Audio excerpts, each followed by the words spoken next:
Some charms are polished, refined, carefully carved. This one is not. It is blunt, rusted, and carried for protection. This is the charm of the iron nail and thread. You will need only two things: an iron nail, not shining and new, but weathered, with the mark of age upon it, and a length of black thread. The nail is a spear in miniature, a weapon pocketed. Iron is old, feared by spirits, warding away what lingers unseen. The thread is your seal, the shadow that binds the intent. Wrap the thread tightly around the nail, not once or twice, but until the nail feels swaddled, hidden, muffled. Each turn of the thread is a turning of the lock, a layer of protection added.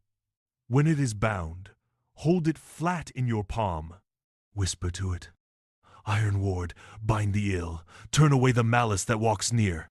Carry this charm in your pocket, your bag, or tie it discreetly inside your clothing. It is not meant to be pretty. It is meant to be stubborn, like iron itself. A ward that does not yield. Keep it with you when you feel eyes where none should be, or ill luck pressing close. Touch the thread-bound nail. And remember that iron remembers you.